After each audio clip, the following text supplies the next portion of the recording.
Hello, and welcome to a British Cartographic Society Teatime Talk. My name is Chris Butis, coordinator for the Teatime Talks, and today's chair. Today we have another of our map memoirs.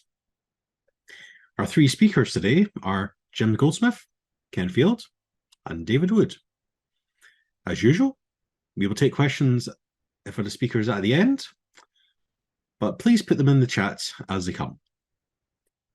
I will now pass us over to Jim for his map memoir. Hi, Christopher. Thanks very much. Right, let me share my slides.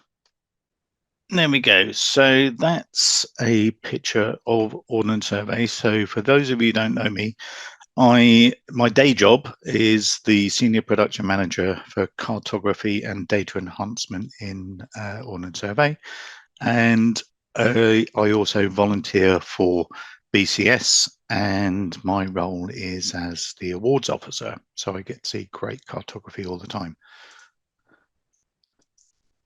My story begins a very long time ago, way back in 1969. I'm fortunate that my mother, Margaret Joan Goldsmith, kept lots of various bits and pieces, and this was a commemorative postal thing of the Ordnance Survey opening its new head office in Maybush. So she left that to me, so I was really grateful for that. There's some pictures of the Queen arriving. So that was another great thing for a 9-year-old to witness, was the Queen opening the Ordnance Survey offices at Maybush in Southampton.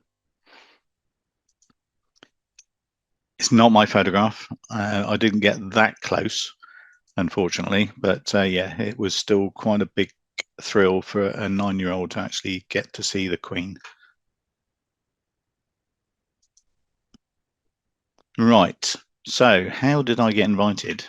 So my big brother, Stuart Burse, worked at OS. So that's how I managed to get there. I don't know whether it was a ballot or not for people to go there, because it was a very big building with lots of people. So there were hordes of people actually waiting for the Queen to arrive. So it was a really good life experience.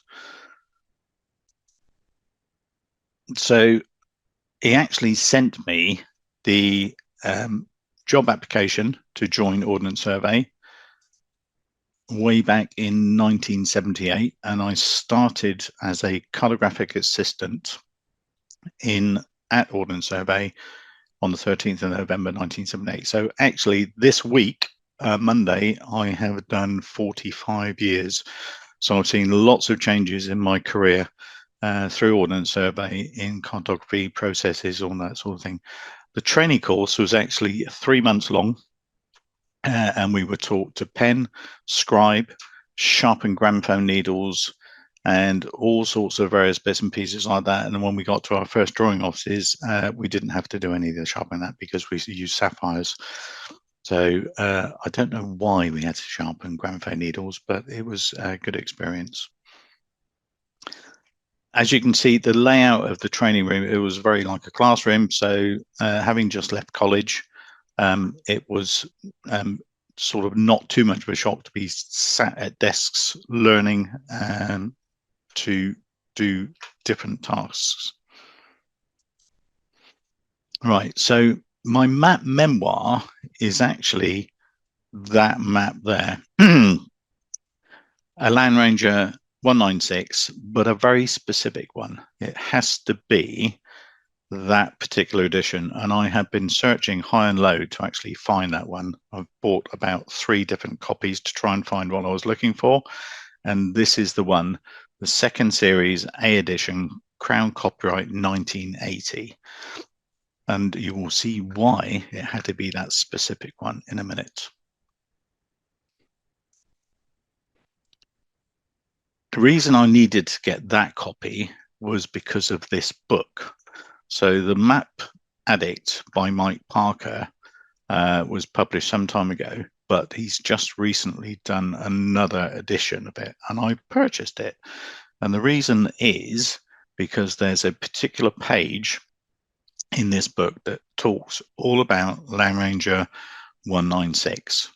It's a very interesting read. I don't necessarily agree with everything that is stated in the book, but generally speaking, I would recommend it as an interesting read. So the particular piece that we are interested in, well, I'm interested in, is page 106. And we see the word burst. So I don't know if you can see it clearly enough, but it mentions in there that there are some interesting names hidden in the cliff. And you've got Rev, possibly Kev, and a mile further east, the label Tennyson Down, we see the word burst. It's my big brother's handiwork. He was working in the 50k section in the late 1970s. He actually joined Ordnance Survey in 1966. Hence the reason I got to see the Queen in 1969. And he was doing the new Land Ranger second series, the 196 Solent and the Isle of Wight. And as I say, you won't find Rev stroke Kev, actually it's Trev, or Bill on that edition. And that's because my big brother was the first cartographer to do something like that on this particular sheet. Now, there's probably been cartographic graffiti on other maps and things, and you will read about some of those bits and pieces in the Mike Parker book. We don't necessarily condone people adding their names to Ordnance Survey maps, but when it's done in such a neat and considered way, we have decided to leave them in there for future generations to discover. I suppose almost like Easter eggs that Mark Wigley was talking about in the Swiss Topo, although they actively try and remove them. We don't remove things like that at Ordnance Survey. Not yet, anyway. Not while I'm still working there. But yeah, so my big brother was the first. And I've always often thought that maybe I should actually contact Mike Parker and tell him the whole story. Maybe he'll get to see this when it's on the YouTube channel, BCS YouTube channel, and he might consider doing another edition of his book. So, a little bit of history about how cartography was run way back then. Obviously, it's changed a lot. I've seen lots and lots of changes. So this is just a few of the reprographic materials or rep map that we used to use to produce mapping. There's a whole long process from the surveyors capturing the information and the draftsman stroke cartographers adding that to the reprographic material and scribe codes, positives, negatives, and then finally it going to print. There's some of the tools that we used to use. So you've got center-hand engravers, dot cutters, freehands, nixos, so you can actually see what you'd been scribing or drawing. And then your examiners would actually check your work and to make sure that it was fit for publication. They obviously never spotted Stuart's versus name in the cliff below Tennyson Down, though. So as I said, processes and tools have changed over the decades, but the fundamentals of good cartography are still as important today as they were way back then, and they still are today. I've had the privilege and honor of working with lots of talented cartographers through the years, and I still do. We've got a fantastic team of cartographers and data quality analysts in our team, and we work really closely and collaborate together. So what we've got there is we called it an image mapper. When conventional processes for cartography needed to be replaced with a more modern process, a colleague of mine, Mr. Alan Gillett, who was working in the research department at Ordnance Survey, came up with a way of we could actually scan all the reprographic material into Cytex T30 format, and then we managed to actually find a process where we could carry on to maintain and do the updates for those particular T30 files that are then produced into TIFFs and your paper maps that you still see today.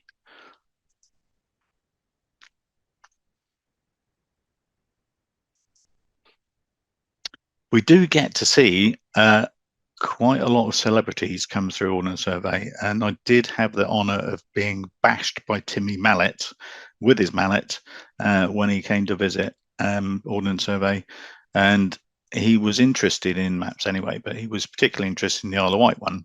He worked in collaboration with Ordnance Survey and actually travelled all around the coast of England, Scotland and Wales, and was doing some wonderful art. He's a very talented man, but I had the opportunity to show him my big brother's name. You could see him looking through a linen tester there, and he was absolutely amazed that cartographers could do things like that. And we explained about cartographic graffiti.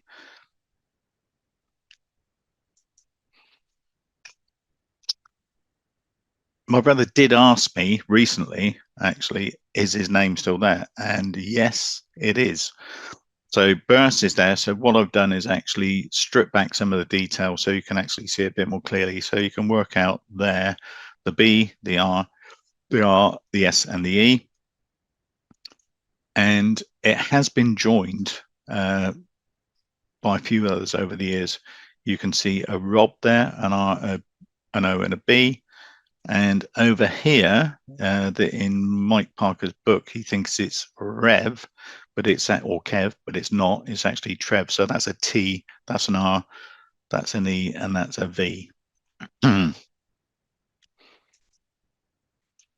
been many, many editions of Land Ranger 196 over the years. These are a few of the covers that we have actually got a electronic record of. I don't have any of the earlier ones before the 1997 C edition, but as you can see, they have been subtle changes over the years, and the current edition is down there with the rebranded thing with the digital download flash. So the way we deliver Ordnance Survey data now, particularly series mapping, has changed a great deal over the years, but you can now actually get your digital download, and the contextual tiles are also available on subscription in OS Maps app. Thanks for listening. There's my big brother there. We actually took the opportunity to go to Twickenham to see England play a few years ago. So I thought you'd like to see what he looks like now. And there's me as well. Okay, thank you for listening. Thank you very much for that. That's a very interesting and very nice touch in the talk there. So I'd like to pass us now over to Ken for his map memoir. Hello everybody. Timmy Mallet, how can I compete with that? Well, let's give it a go, shall we? Right. So my map memoir. I'm going to be talking about a map that fundamentally changed my life. But I'm going to, just for at least 15 minutes, retitle this series of Tea Time talks to Cartographic Confession. Because that's what I'm going to do. This is more of a confession. Some will know this story. I don't share it very often. I only normally share it amongst very close friends, but given that we're all very close friends, I feel comfortable sharing it with everybody here. Okay. First, this isn't the map I'm going to talk about, but it's part of the story. I started going to the Esri user conference held in San Diego every year in about 2001. I was still a lecturer at Northampton University teaching GIS and map design. And I just happened to do it largely with Esri products. So it kind of made sense just to go and, have a holiday go to San Diego and learn about GIS and map design for a week every year, a pleasant place to go. And I continued to go after I joined Kingston University in 2002. But by the time I got to about 2008, I was getting a little frustrated with the quality of maps that I was seeing win awards. They have a giant map gallery, a huge pavilion with probably around about 1,000 maps on display submitted by attendees. And this is one of those maps that won some pretty major awards, and it kind of bugged me. It bugged me because, well, it's just a historical map draped over a DEM. I'm not even sure it's a map, but it had all the problems you'd expect with sort of sheared, sheared graphics on vertical terrain, stretched labels all over the place. To me, this isn't cartography. It was sort of a technical thing that they managed to do, which is fine. But award-worthy, I wasn't too sure. And I'm sitting there looking at these sorts of maps, thinking, I think I can do better than this.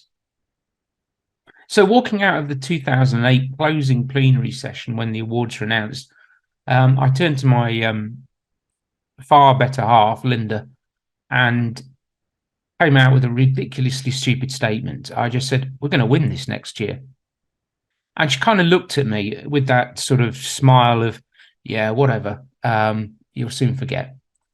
Now, bear in mind, the only other competition I ever won was when I was in primary school, and I didn't win it. I came second in a Bonnie Bouncing Baby competition. Now, I know that's hard to believe. I don't have any photographs, unfortunately, but that was it. So this was pretty bold talk, saying, I was going to win something. I mean, how ridiculous. So how do you go about making a map to persuade judges to think it warrants winning, to persuade, 14,000 people to vote it as the best at a conference? And it's got to beat about 1,000 other entries. Right. Criteria: eye-catching, attractive in a gallery setting to capture attention. It's got to be somewhat unique or innovative. It's got to garner interest in that sense. I want to try to avoid maybe some routine cartographic methods and treatments to set it apart. Bold colors, bold symbology, basically just throw the kitchen sink at something and hope it sticks. But crucially, it had to have a hook that people identify with and which draws them in. It had to be a map that they want to get close to and to touch, just like, this map is, you touch it, you want to see where you are. So I decided the map had to engage people on an emotional and a personal level. And to do that, I wanted to hook into our sort of innate desire to be interested about our home or our local area or where we're from. Well, I wanted to get as many as 15,000 people interested in the map as I could. But how do you capture the majority? You can't get everybody. Okay, most are still from the United States, possibly a map of the USA of some sort. But what about if we don't map where people are, but rather where they are from historically, which answers a more profound question, where do we come from? And it was basically Linda, again, the brains of the outfit, who hit upon the idea: ancestry. We needed a map that gives Americans a window into where they're from or where they think they're from. And we recalled a previous trip we'd taken to Chicago once, happened to coincide with St. Patrick's Day. And, what they do with the river, it's dyed green for St. Patrick's Day. It dates back to 1962 as a way of thanking hardworking Irishmen and women of the city. And Linda sort of recalls just standing there saying, they all think they're Irish. Well, okay. And, even the White House dyes its North Lawn fountain green. Okay. So, whilst somewhat flippant, perhaps a debatable premise for the map, the idea was born: a map of ancestry to allow attendees to trace heritage back to their Irish roots. Completely without any scientific evidence, we assessed this would capture probably the most interest for the most people. So, Mission Irish Map was born. And then I recalled some old kitsch tea towels I'd once seen. I don't think I've ever had one of these. My mother probably did. And they showed the location of Irish family names. I thought, this is perfect. Note the Celtic symbology, the iconography, the typeface, the border, the colours. It's designed purely for visitors to purchase as a memento of a visit, a link to their heritage. And I loved this. I thought, well, that's it. I'll tell you what I'll do. I'll completely rip off this idea because nothing is new under the sun. So I'll borrow somebody else's idea, but hopefully make it more believable. Hopefully make it more accurate. Use some proper data. Make it cartographically sound. Actually, create a proper map really is what I was trying to do. But that's the hook. So the next thing I had to do is hunt for some data. How do you find the location of Irish surname origins? It's particularly hard to come by, actually. And the only real data source I could find was a special report on surnames in Ireland by Robert Matheson, published in 1909, but based on an 1890 survey of surnames by region in Ireland, but only names that had more than 5 births in that particular year. It's not really a full census, but it was the only geographical data set I could uncover. Okay, but being lazy, I'm not going to transcribe from the 1909 publication. So a bit more hunting on the interwebs. And thankfully, somebody else on a really dodgy old site had already scraped the data from the book and put it into some form of machine-readable format. Now, this machine-readable format I call copy and paste. So first into Notepad, then imported into Excel, and then I created a table of basically 2,500 rows. That's 2,500 names to label across a map. But as you'll see, the only geographical locator is the county. I don't know where the actual name came from. There's no house address, there's no street, there's no city, town, village. It's just the county. So I fired up a GIS thing and I imported the data, added the XY coordinate for each of the 32 counties. So I've got a table with 2,594 points. But as you can see, only sort of 32 actual locations. This is County Dublin over here. And you can see if we look at the pop-up for this, how many, 58, it says there, 58 separate surnames. And if we look down at the attribute table, you can see that, most of them are actually only single digits. But, you have 301 burns, for instance. Okay, so now I've got some numerical information, but I've still got, just 32 points. That's not a particularly interesting map, but the framework was there. So I decided then that was the point to do some cartography. And there's quite a leap here, but this is my map memoir. This is my confession. This is the result. A really awful data set, very dubious origins, filled with caveats and limitations.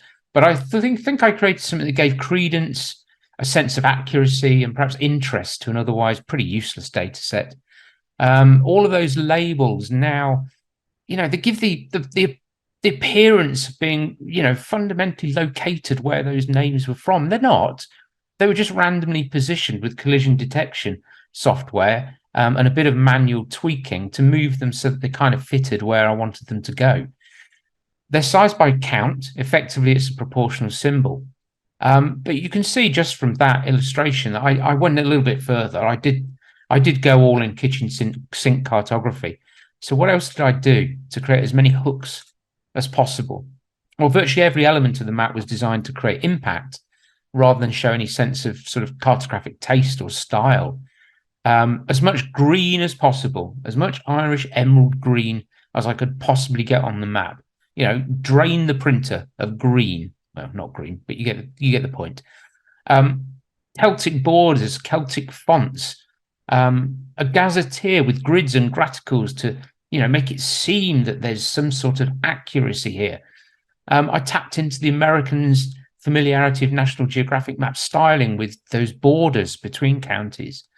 I used sun glints on the lakes, which was a recent sort of tip and trick that I'd read about, just to sort of up the sort of the impression of the map being just a little bit more interesting. The legend to indicate the accuracy of the label scaling, though it isn't really. You can probably just make out down here. There's a non-linear scale. because the difference between 1 and several thousand, you can't really show using a linear scale proportional symbol. So this is non-linear. And of course, I'm showing height there of the label. It's not height, it's area. That's the actual important characteristic of the symbol. But let's not worry too much about that. Talk about putting names on a map, as Jim was doing a moment ago. O'Toole was Linda's mother's maiden name. So there's a little bit in there of family origins as well. Okay, got the map. Now what to do with it? I've got to take it to the conference. But where do you put it in a huge map gallery with 1,000 other maps? Well, Esri released a map, the map gallery, a few months ahead of the conference. I remember getting up at sometime in the middle of the night to be one of the first people to pick a panel. And of course, you go location, location, location. You need to have a map panel, a display place where it's going to be seen. Okay, so the main routes into the gallery are from this stairwell here, up through here, and down into the map gallery. These little red marks that I've got on the map are where free food and free beer get handed out. Okay, that's my criteria. So the panel I went for was slap bang on the end here, right next to where people are going to get their food and drink, to put it in the most prominent position on the gallery floor. The only other thing I'll note on this slide that I uncovered from the depths of my hard drive a couple of days ago is I'd never really noticed, but look at the scale bar. 1 mile. It reckons this entire pavilion is 2 miles long. Well, that's nonsense. It's about 200 yards. Anyway, accuracy, who cares? So in July 2009, I took my map to San Diego. I hung it on the chosen panel right on the end, and I pretty much sat back and watched. But for added hooks, to really ram the point home, I ran a competition for people to find hidden Easter eggs, more Easter eggs, just like, Jim's older brother. I added an O'Dangermond, and because he'd just been elected, I added an Obama or two, and there's a few others in there that I won't talk about. They're there to find if you want. I think it's important to put Easter eggs into pretty much every single map. So I do. But it was popular. The first map people saw once they'd got their free beer and their food, people got up close. They touched the map, exactly what I wanted. And these were just some photographs of me hanging back, just watching how people interacted with this crazy map that I'd constructed. And then the best photograph of all, my favorite picture. This is the person I was targeting with this map. Look how close he is up to the map. He's got his eyes back virtually. He's trying to find where he's from. He's not going to, because the map's lying to him. The names don't actually show location. It's just a random collection of labels. But regardless. And then on Thursday morning, a little sort of piece of paper appeared on top of it. And so I went to the closing plenary, and it won 3 awards. The most unique is judged by Esri staff. The People's Choice is the public vote, and the special interest group is a group of external cartographic experts. So it won 3 awards, and it was then subsequently published in the map book the following year. So I basically achieved my goal. And I got a hug from O'Dangermond himself. He also said he wanted a copy for his wife, Laura, because apparently she has Irish heritage, although I've never seen it hanging anywhere on campus. He's never mentioned if he knew his name was on the map. I never told him. But I did have a nagging issue to resolve. The map had done what it set out to do, but was it actually any good in a more objective sense? So I submitted it to the BCS Awards. And without any attempt to influence in the judging, it still won. I might have to send it back now. Jim's the awards officer, so I'll wait for an email later today. But that to me was interesting because it meant that despite all of my shenanigans, the cartographic product was still, in some senses, worthy. So what do you do when you've done that? You try and do it again. So I repeated the trick the following year. This time I hooked into the World Cup, which was being played in South Africa the same week. Rather than targeting American soccer, lovers. I targeted the international attendees, figuring there was a big European and South American contingent. I talked about the etymology of what different nations call the beautiful game, again, trying to get them to think about what they know compared to what others know. And I put it on exactly the same panel by the food and beer, and it won again. So this is my memoir. It's my cartographic confession. It was made with only one aim, which was to win that Esri user conference competition, which it did. People, when I'm talking about this, seem surprised that I have zero interest in the genealogy of Irish surnames. I'm not that interested in ancestry, but it was important. It was an important map that fundamentally changed my career.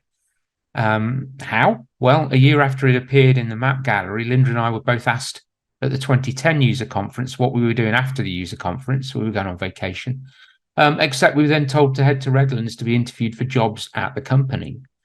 We then moved to California in early 2011. I switched academia for corporate life, where ironically making maps to persuade people of the value of our products is kind of part of my job.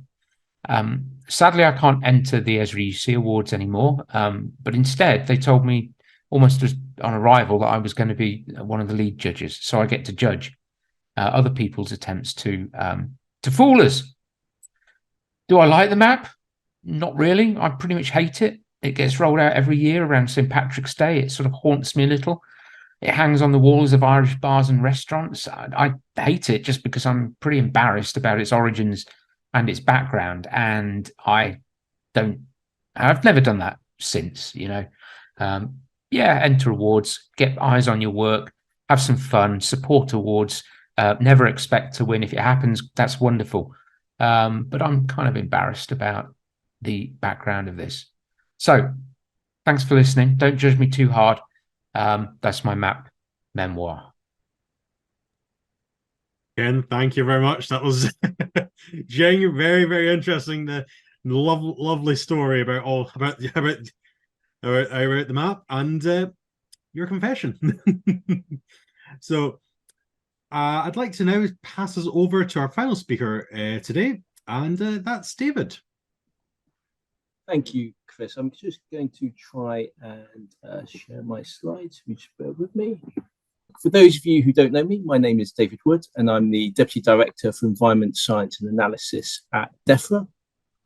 But more importantly for tonight, I'm also the head of the government geography profession, which is a profession of over 1,700 civil and public servants that exists to create and grow a high-profile, proud and effective profession that attracts fresh talent and has a secure part of place in decision making.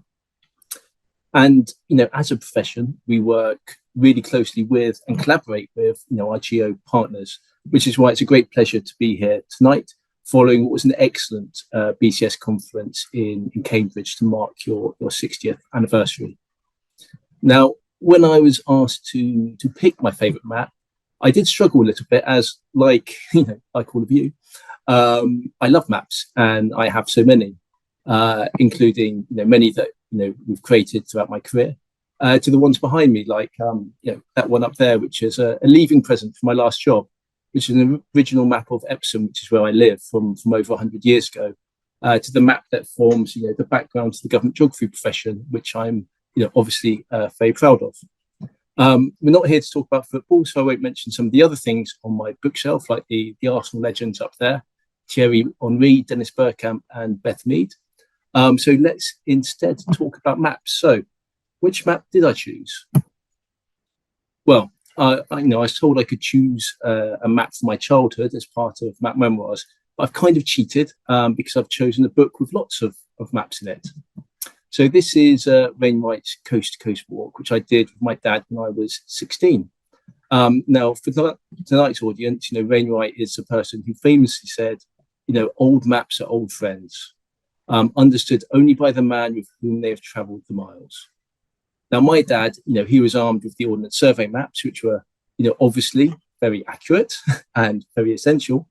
But I was tasked with carrying Wainwright's book, and it was the maps, drawings, and the commentary in the book which really grabbed me, which is where I should probably out myself as an economic geographer who works in DEFRA, which, as we go through the talk, will come as no surprise given the different themes that I pull out.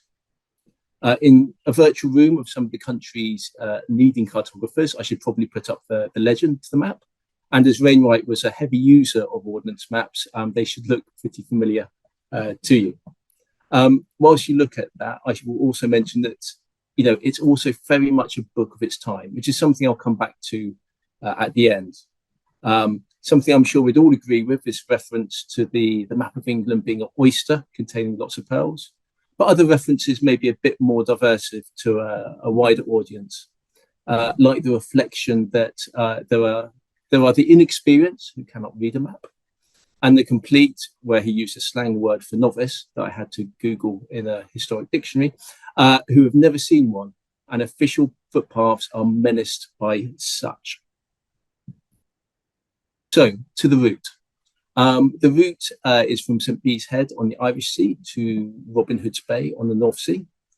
In the introduction, Wainwright declares that every walker who plans to cross-country expedition refers to his maps, looks for the footpaths and the bridleways and the areas of open access, links them together by quiet roads and lanes, avoid towns and busy traffic arteries, and so devises a pleasant route to his objective that he is free to walk, as is any man, without fear of trespass or restriction. This is precisely what I've done in the book. To the best of my knowledge, the route described will commit no offence against privacy nor trample on the sensitive corns of landowners and tenants. It is a country walk of the sort that enthusiasts for the hills and open spaces indulge in every weekend. It's a bit longer than most, that's all. And at over 200 miles in 2 weeks, I would tend to agree with him. So, an example of the maps within. What I love about these maps are their relative simplicity, being hand-drawn and containing, only what was needed. I also love how it contains the key information alongside it, be it, something to help you navigate, like describing the gash in the cliffs to walk through, or descriptions of where to join footpaths that are no longer visible to the naked eye. Or providing the local history of what you will encounter, from the school founded in 1583, or going through it now as a good civil servant. The reference to the Ministry of Public Buildings and Work, who apparently looked after the ruins at Shap Abbey. Now, the Ministry of Public Buildings and Work was a new one to me, but turns out was subsumed into the Department for the Environment, which is where I now sit, in 1970. Before moving to English Heritage in 1984. But as my career as a civil servant has shown me, there is nothing as constant as change. Other bits of key information in the book include the descriptors of the natural environment for the local habitats or birds that you may encounter, like when you enter limestone country with the shy and delicate plants, some such as the bird's eye primrose, rare elsewhere, but being commonplace locally. Or, when the book says that, that large bird you saw coming over the mountains from Patterdale might well have been a golden eagle, as you thought. And apparently after a 100-year absence, it was making its comeback, which was great to see. Or indeed the geology and the features that you walk through, from pointing out the crater, which was a disused quarry, to the Kinnerside Stone Circle, which is described as a bogus one in the book, which explains its omission from the Ordnance Survey maps. It's not, as local stories tell, a restored ancient site by local farmers, but rather merely an example of a prehistoric circle that was created by a local archaeologist.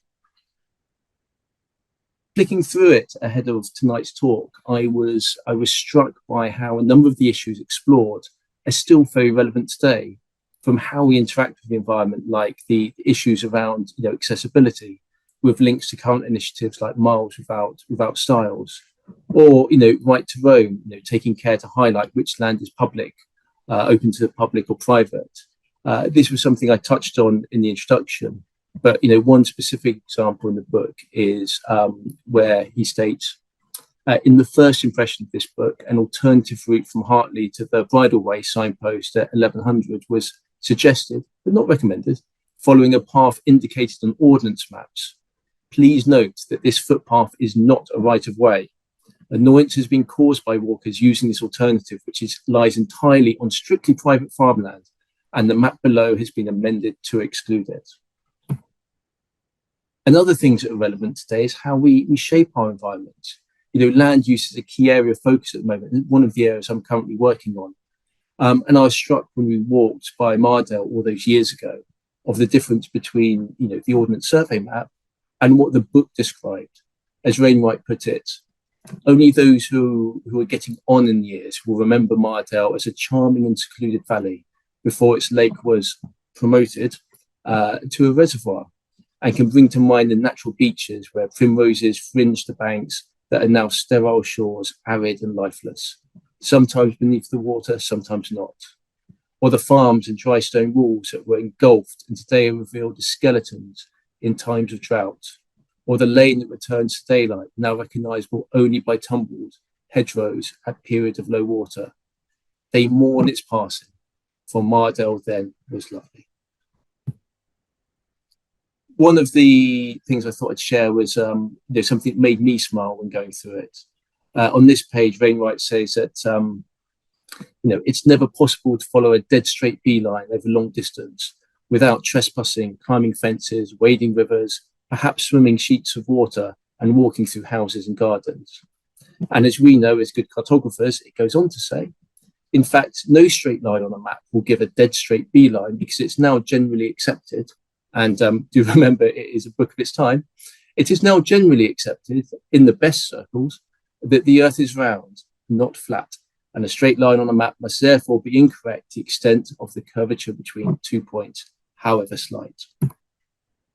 Now, I've mentioned it was definitely a book of its time. So from earlier quotes, you'll notice how the book was written from an outdated male, possibly misogynistic, perspective. A flippant example of which was where it says that some readers would like to do the walk may, for a variety of reasons, prefer to tackle the sections at intervals of time and possibly not in sequence. Travelling from home on each occasion, this practice has other advantages, notably the need to reserve a bed, while leaving you free to go to Mallorca for your main holiday if your wife keeps on nagging about it. Going on to say, and perhaps reflecting his self-made worth, that everybody has a car these days, even me, and in my case, a good-looking, competent chauffeur to go with it. Now, the memory for me, and the final part of the book I would like to share with you, is the inscription in the front.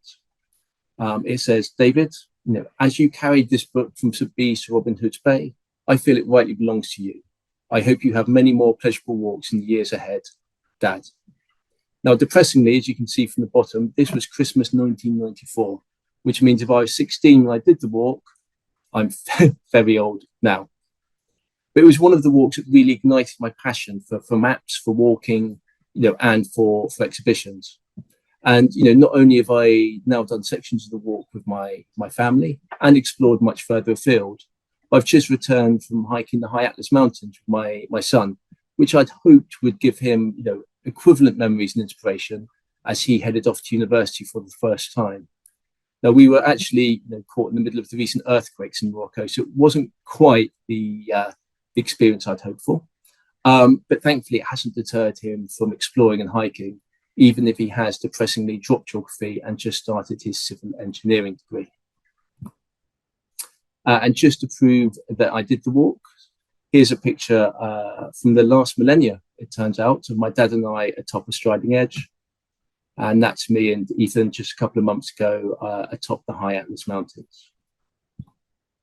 But, looking to the future and before I leave, I wanted to spend a moment, thinking about where next. And it was announced last year that the Coast to Coast walk was awarded national trail status.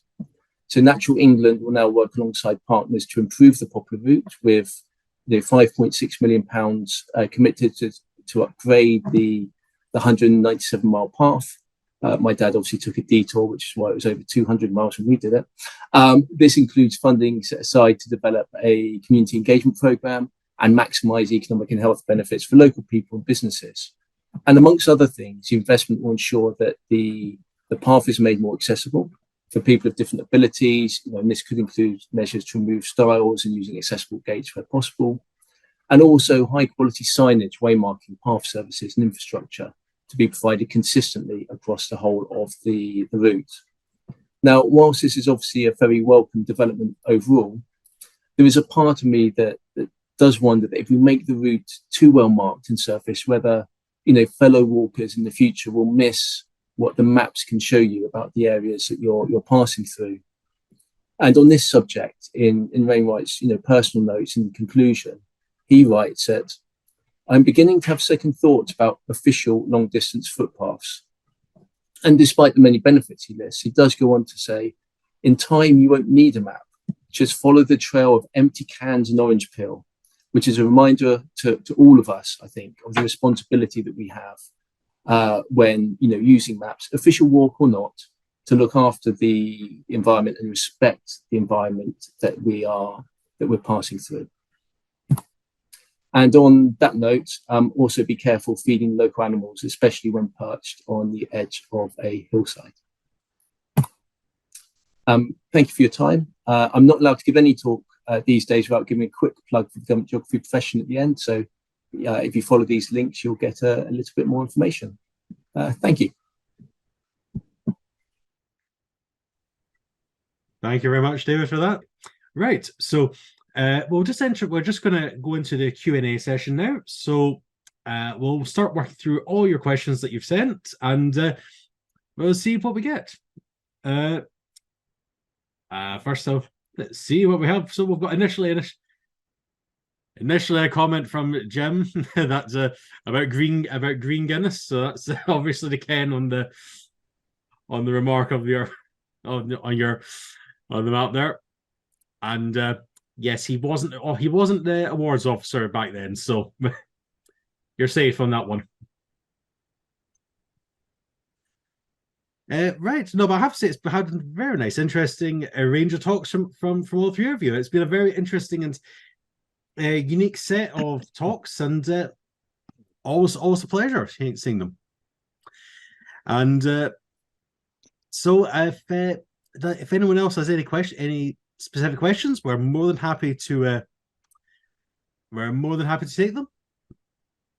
I have to say, I find them generally. I have to say, Ken, I really have to say it shows in all the work that in all the maps you put into every in all the competitions exactly where it all started on the fairly extreme level you went to to win at Esri.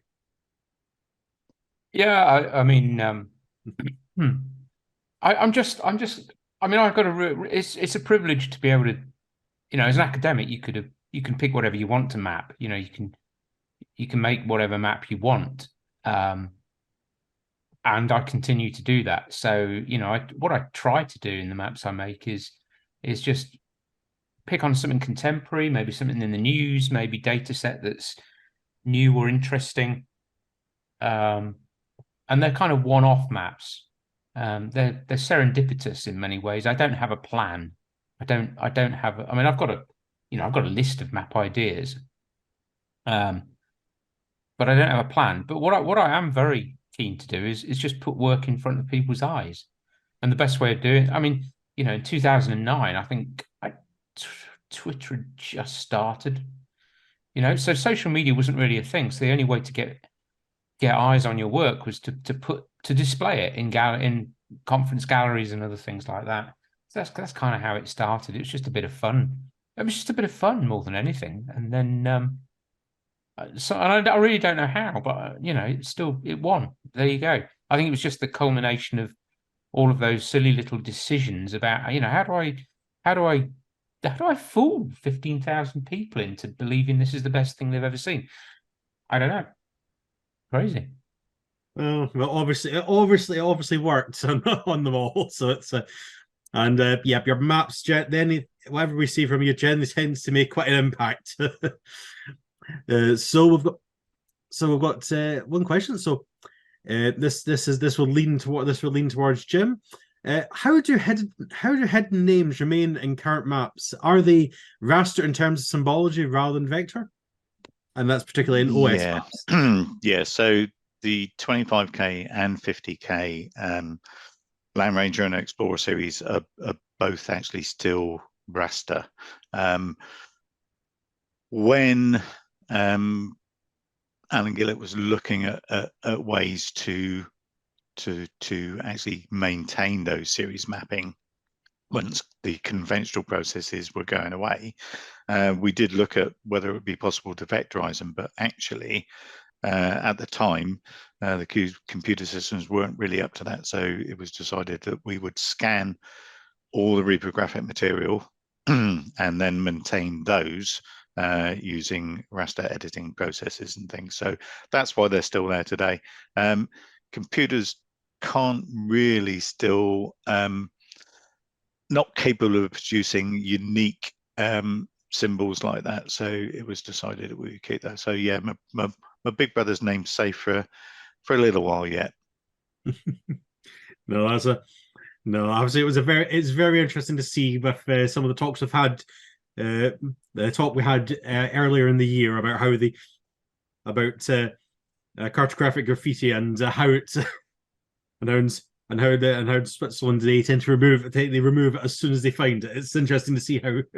Yeah, I when Mark asked me that question, I thought, well, I can't really talk about that now because I'd ruin my my map memoir if I started to answer those questions. So yeah, OS don't. I mean, there's certain things we would definitely remove, but that's concerned. I mean, it took a lot of skill to actually craft that name into the cliff. I suppose the way we would have to remove it is if there was sadly a cliff fall and that cliff was no longer there. But I think on that side of the Isle of Wight we're probably quite safe for a few decades or centuries. So we shall see.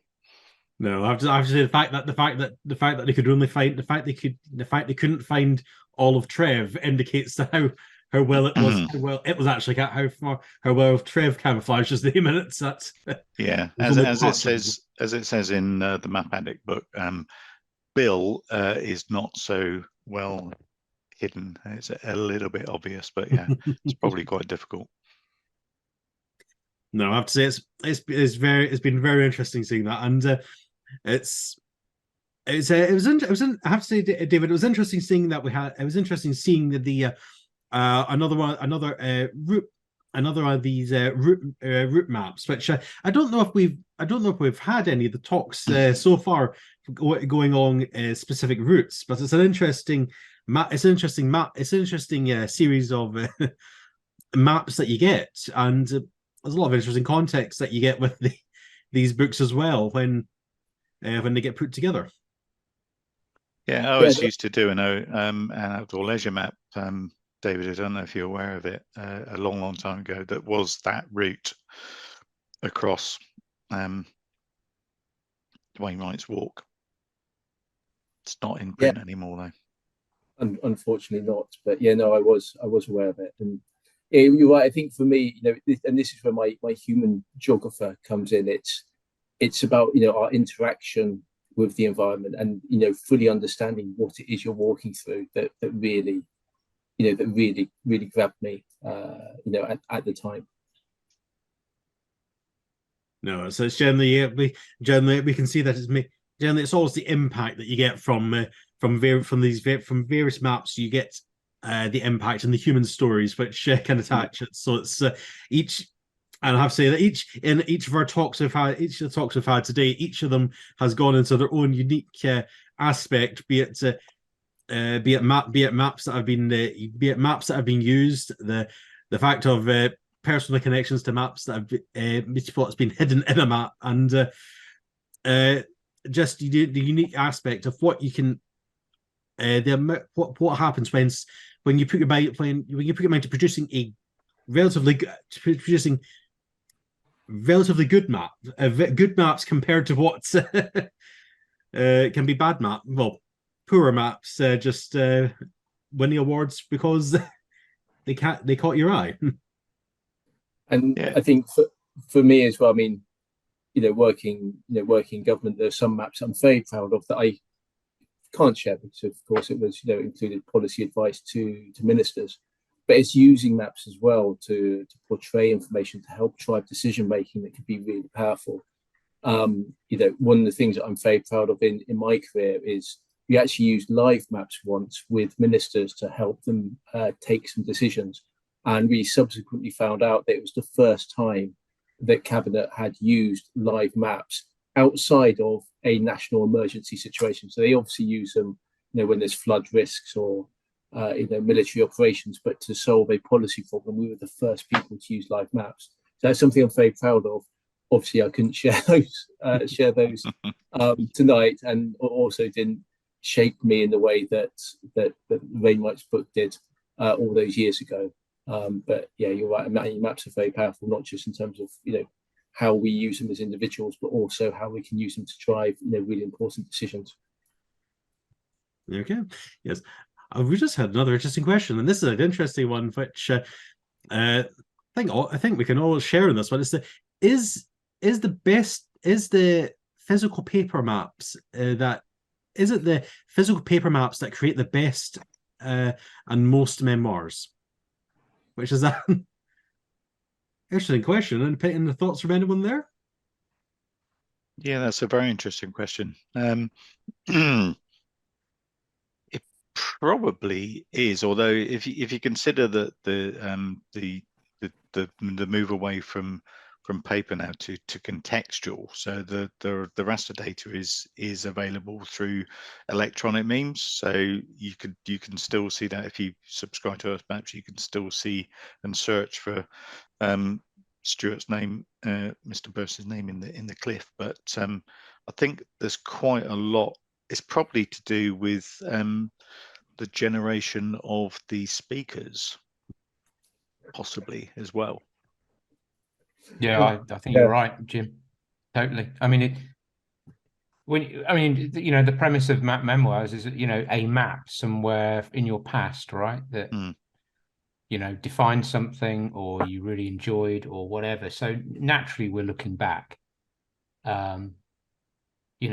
Contemporary cartography could be a whole other series where we pick something that we've seen this year or in the last 3 years and talk about that.